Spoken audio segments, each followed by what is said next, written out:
Hello guys, welcome to my channel English with Basuraj sir. Today let's learn about the verb, helping verb have. Have can be used as main verb also. Its meaning is possession, having ownership. I have a car means I got a car. I am the owner of the car. ನಾನು ಕಾರನ್ನ ಒಡೆಯ ಅನ್ನೋದಕ್ಕೆ I have a car. ಹ್ಯಾವನ್ನು ನಾವು I you we they ಮತ್ತು plural ನೌನ್ಗಳ ಜೊತೆಗೆ ಬಳಸ್ತೇವೆ.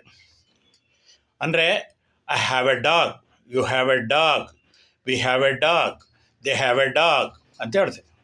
ಆದರೆ ಈ ಶೀಟ್ ಜೊತೆಗೆ ಹ್ಯಾವನ್ನು ಬಳಸೋದಿಲ್ಲ. ಅದ್ರ ಬದಲು does he have a dog, yes he does. Do we have a dog, yes we do. We no do we don't ಅಂತ ಹೇಳ್ತೀವಿ.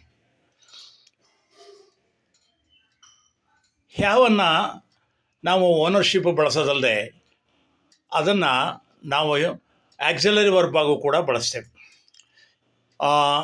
They have finished the job, finished the work. They have finished the work ಅಂದರೆ ಅವರು ಕೆಲಸವನ್ನು ಪೂರ್ಣವಾಗಿ ಮುಗಿಸಿದ್ದಾರೆ. ಅದು negative ಹೇಳ್ಬೇಕಾದ್ರೆ they don't have a, they did not finish, they don't have finished the job. ಈಗ ನೆಗೆಟಿವ್ ಹೇಳ್ಬೇಕಾದ್ರೆ ಐ ಹ್ಯಾವ್ ಎ ಕಾರ್ ಅನ್ನೋಕ್ಕೆ I don't have a car. You have a dog ಅನ್ನೋದಕ್ಕೆ negative you don't have a dog. We have a dog ಅನ್ನೋದಕ್ಕೆ negative we don't have a dog. They have a big house ಅನ್ನೋದಕ್ಕೆ they don't have a big house. Have you been to Delhi ಅಂದರೆ ಡೆಲ್ಲಿಗೆ ನೀನು ಹೋಗಿದ್ದು ವಾಪಸ್ ಬಂದೆಯಾ? Yes, I have been to Delhi 3 times. ನಾನು 3 ಬಾರಿ ಡೆಲ್ಲಿಗೆ ಹೋಗಿ ಬಂದಿದ್ದೇನೆ ಅನ್ನೋ ಅರ್ಥವನ್ನು ಕೊಡುತ್ತೆ. ಹ್ಯಾವಂಟ್ ಅನ್ನೋದು ನೆಗೆಟಿವ್ ರೂಪ. Haven't you seen the film Bobby ಫಿಲಮನ್ನು ನೀನು ನೋಡಿಲ್ವಾ ಅನ್ನೋದಕ್ಕೆ ಅದನ್ನು ಹ್ಯಾವಂಟ್ ಅಂತ ಹೇಳ್ತೀವಿ.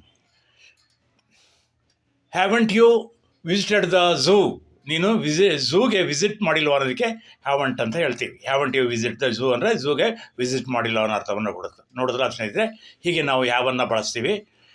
ನನ್ನ ಈ ವಿಡಿಯೋ ಇಷ್ಟ ಆದರೆ ದಯವಿಟ್ಟು ಲೈಕ್ ಮಾಡಿ, ಶೇರ್ ಮಾಡಿ, ಹಾಗೆ ಮರೆಯದೆ ಸಬ್ಸ್ಕ್ರೈಬ್ ಆಗಿ ಅಂತ ಹೇಳ್ತಾ ನಿಮ್ಮೆಲ್ಲರಿಗೂ ಕೂಡ ಧನ್ಯವಾದಗಳು.